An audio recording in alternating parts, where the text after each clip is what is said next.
ही योजना घोषित झाल्यापासूनच ह्या घोषणेचा अपप्रचार कसा करता येईल हीच विरोधकांकडून सातत्याने हा प्रयत्न होत आहे। पण त्यांना कुठे ना कुठेतरी हा प्रयत्न अपयशी होताना सुद्धा पाहायला मिळतोय। कारण ज्या वेळेला लाखोंच्या संख्येने महिला रजिस्ट्रेशन करतात याचा अर्थ असा की त्यांना महायुतीच्या सरकारने आणलेली ही योजना आवडलेली आहे।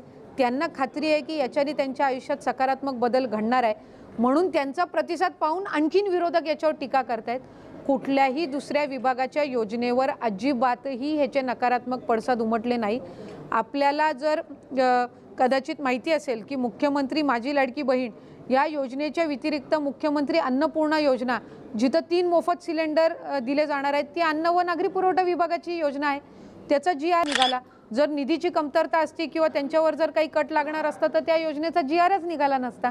किंवा उच्च व तंत्र शिक्षण विभाग आणि कौशल्य विकास विभागाने योजना आणलेली आहे की 8 लाखापेक्षा कमी उत्पन्न असणाऱ्या मुलींच्या उच्च शिक्षणाची जबाबदारी शासनाने घेतलेली आहे। त्याला 2000 कोटीचा खर्च येणार आहे। त्या योजनेचा सुद्धा शासन निर्णय हा त्या विभागाने काढलेला आहे। त्याच्यामुळे प्रचलित असणाऱ्या चालू असणाऱ्या नवीन इतर विभागांच्या असणाऱ्या योजनांना कुठेही याच्यातून नकारात्मक पडसाद उमटणार नाहीत याची खात्री महायुतीच्या सरकारने केलेली आहे।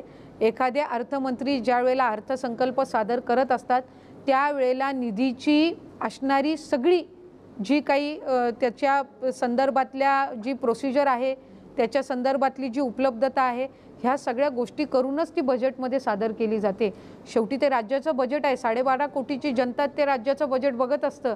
त्याच्यामुळे कुठलंही खोटं आश्वासन त्या बजेटमध्ये दिलं जात नसतं। त्यामुळे या सगळ्या गोष्टींची पूर्वतयारी करूनच ही योजना आणि यासहित इतर योजना घोषित केलेल्या आहेत। साधारणपणे वार्षिक 43,000 कोटी इतका निधी हा या योजनेअंतर्गत वार्षिक लागणार आहे। आम्हाला पहिल्या टप्प्यात लागणारा जो निधी आहे हा अर्थ विभागाने वितरित केलेला आहे। त्याच्यामुळे पहिल्या टप्प्याच्या या जे 17 तारखेला जो आमचं पहिलं DBT होणार आहे याचाही निधी आहे। त्याचबरोबर पुढच्याही 6 महिन्यासाठी लागणाऱ्या निधीची सुद्धा तरतूद केलेली आहे। आणि त्याच्यानंतर जो अर्थसंकल्प सादर होईल त्यावेळेला रूटीन जे पुढे लागणार आहे ते उपलब्ध होणार आहे। त्यामुळे 43,000 कोटी हे या योजनेला वार्षिक खर्च लागणार आहे। याला अधीन राहूनच ही योजना त्या ठिकाणी तयार